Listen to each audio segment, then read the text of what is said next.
from asking, are you bored yet?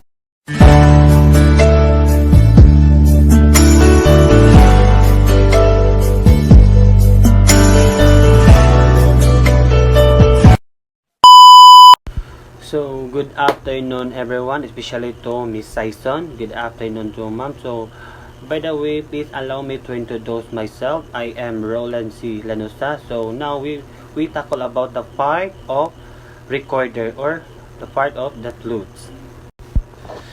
Okay, here is the story of the flute. So, the flute history span over 30,000 years, originating from ancient civilization such as Egypt, Greece, and Rome, where it was crafted from materials like bone, stone, shells.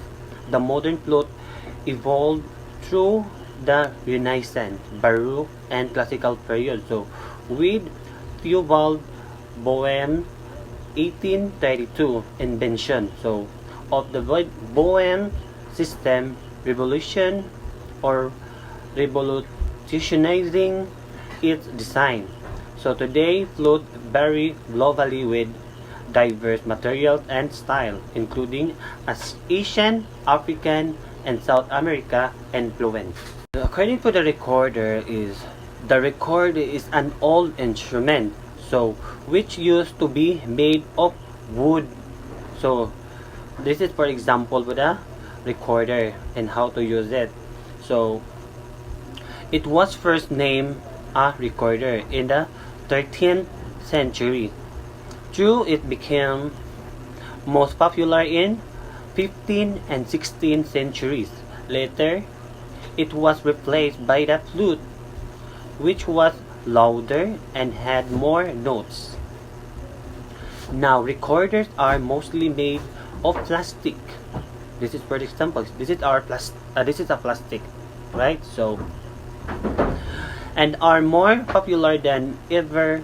They are made to resemble the recorder from the Baroque period hundred of a year ago. So, the part of the recorder are the head joint rather, the middle section, also called the barrel, right? Okay, and the foot joint. The mouthpiece beak is it at the very top, and on the front of the head joint is a rectangular hole called the window. The left hand is placed at the top of the instrument over the single holes, and the right hand is held at the bottom where the last two fingers so cover the double hole. So this is the part of the recorder. So the first one is, and this one is mouthpiece or beak, and this one this called was window, and this one the part of the head joint. The first circle and this back was called a thumb hole on the back. See? Baka to. Dara.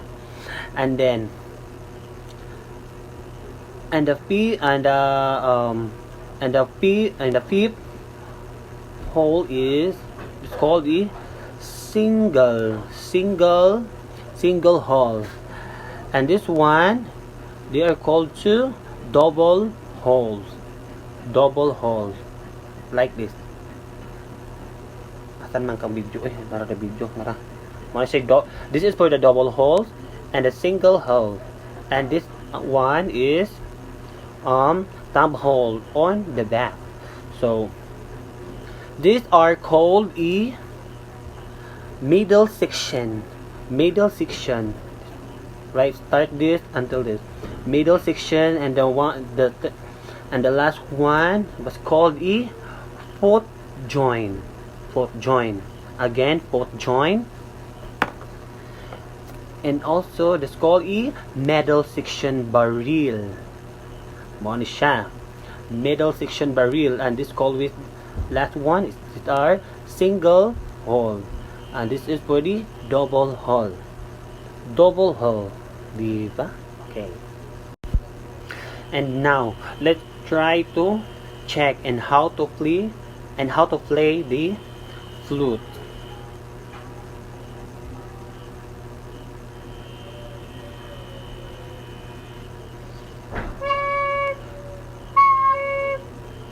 We need to try the do re mi so fa so la. Okay.